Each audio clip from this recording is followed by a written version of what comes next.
नमस्कार. सध्या जगभरात आरोग्य क्षेत्रात एक महत्त्वाची घडामोड घडत आहे. काही देशांमध्ये नवीन प्रकारच्या व्हायरसची प्रकरणे समोर येत असल्यामुळे जागतिक आरोग्य संघटना WHO ने सर्व देशांना सतर्कतेचा इशारा दिला आहे.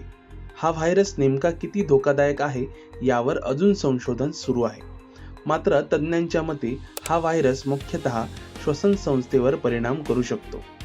त्यामुळे ताप, खोकला, घशात खवखव, थकवा आणि काही गंभीर प्रकरणांमध्ये श्वास घेण्यास त्रास अशी लक्षणे दिसू शकतात. तज्ज्ञ सांगतात की कोणताही नवीन व्हायरस सुरुवातीला कमी प्रमाणात दिसतो, पण जर त्यावर वेळीच नियंत्रण ठेवले नाही तर तो मोठ्या प्रमाणावर पसरू शकतो. म्हणूनच WHO ने सर्व देशांना आरोग्य यंत्रणा मजबूत ठेवण्याचे, हॉस्पिटल सज्ज ठेवण्याचे आणि संभाव्य रुग्णांवर लक्ष ठेवण्याचे निर्देश दिले आहेत. विशेषतः आंतरराष्ट्रीय प्रवासामुळे व्हायरस वेगाने एका देशातून दुसऱ्या देशात पोहोचू शकतो. त्यामुळे विमानतळांवर तपासणी अधिक कडक करण्यात आली आहे. या व्हायरसचा प्रसार कसा होतो याबाबतही महत्त्वाची माहिती समोर येत आहे. तज्ज्ञांच्या मते संक्रमित व्यक्तीच्या शिंकण्याने, खोकण्याने किंवा जवळच्या संपर्कातून हा व्हायरस पसरू शकतो. त्यामुळे मास्क वापरणे, सोशल डिस्टन्सिंग पाळणे आणि स्वच्छता राखणे अत्यंत महत्त्वाचे आहे.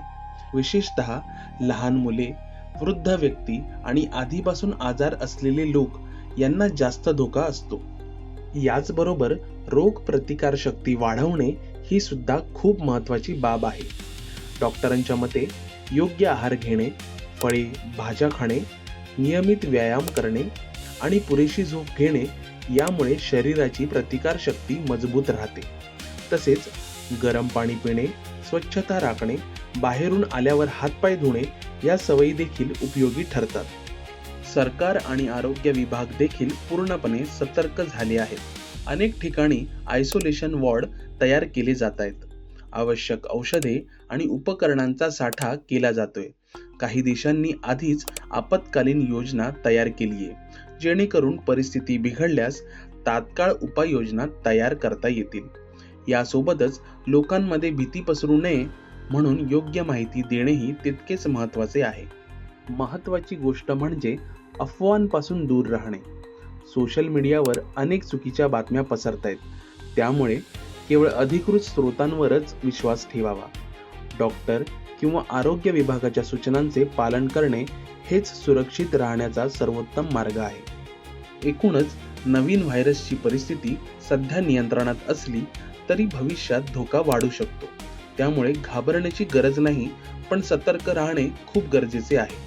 योग्य वेळी योग्य खबरदारी घेतली तर आपण या संभाव्य संकटावर सहज मात करू शकतो.